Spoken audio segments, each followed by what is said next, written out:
कहानी एक ऐसे घर से जहां शादी का माहौल है, लेकिन टेंशन और शांति इतनी कि शादी का घर किसी जंग के मैदान जैसा दिख रहा था। अरे जैसा मर्जी डेकोरेशन कर दो, पैसों की चिंता मत करो। इतना पैसा जब लड़के वालों को दे दिया तो फूल वालों को देने में मुझे क्या दिक्कत है? अरे धीरे बोलो ना, साफ लग रहा है कि फ्रस्ट्रेटेड हो। अरे तुम तो चुप ही रहो। एक बेटी संभाल नहीं पाई। सारा दिन मैं काम पर जाता था, सोचता था घर पर बच्चों को अच्छे से संस्कार मिल रहे होंगे, लेकिन नहीं, मैडम को तो अपनी किटी और फैशन से फुर्सत मिले तब ना। माँ चुपचाप वहाँ से चली जाती है। समझ में नहीं आता कि आखिर शर्मा खानदान में हो क्या रहा है। कल तक चिड़िया सी फुदकने वाली शीना की शादी यूं अचानक एक मोटे काले लड़के से क्यों हो रही है?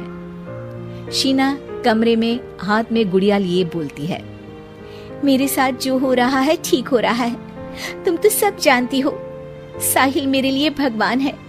अब जब वो ही नहीं मिला तो फिर कोई भी हो, जिंदगी ही तो जीनी है, जी लेंगे। बाहर शीना की बुआ किसी से बात करती है। अरे मोटा नहीं, उसे तो खाते पीते घर का कहते हैं। अब ओबेरॉय का नाम भी किसी को बताने वाली बात है। उनका इकलौता लड़का तो करोड़ों की सामी तो है ही। अरे हमारी शीना बिटिया तो रानी बनेगी, रानी। इन सब के बीच कहीं कोने पर शीना हाथ में मेहंदी सजाए बैठी थी और आंखों में आंसू सजाए।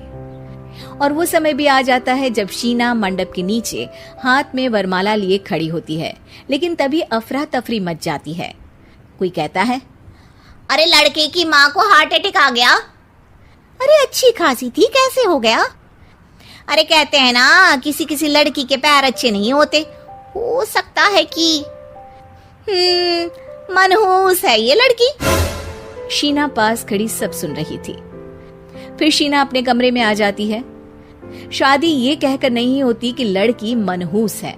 अब लगातार शीना के लिए लड़के देखने आते, लेकिन आस पड़ोस या किसी के कहने पर शादी हर बार टूट जाती। लेकिन एक दिन, अंकल, मैं काफी दिनों से आपसे मिलने की कोशिश कर रहा था, लेकिन हिम्मत नहीं हो पा रही थी। अरे बेटा, हिम्मत तो हमारी टूटी पड़ी है। वैसे कौन हो तुम? अब मेरा नाम साहिल है अंकल। मैं शीना से प्यार करता हूँ और उसी से शादी करना चाहता हूँ। अरे अब तो किस जात के हो ये भी मायने नहीं रखता। बेटा, मेरी बेटी मनहूस है, ये सब कहते हैं कि इसीलिए उसकी शादी नहीं हो पा रही। अगर तुम शादी करने को तैयार हो तो ठीक है। शीना की शादी साहिल से हो जाती है। अगले दिन साहिल की माँ का देहांत हो जाता है और एक बार फिर लोग शीना को अपशकुनी कहने लगते हैं।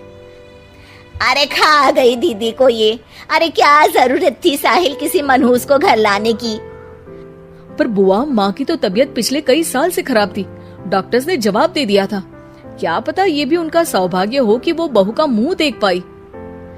अरे बहू का मुंह देख पाई, या ये कह लो कि बहू का मुंह देखते ही स्वर्ग लोक सिधार गई। खैर, हमें क्या, घर तुम्हारा है, हम तो चले।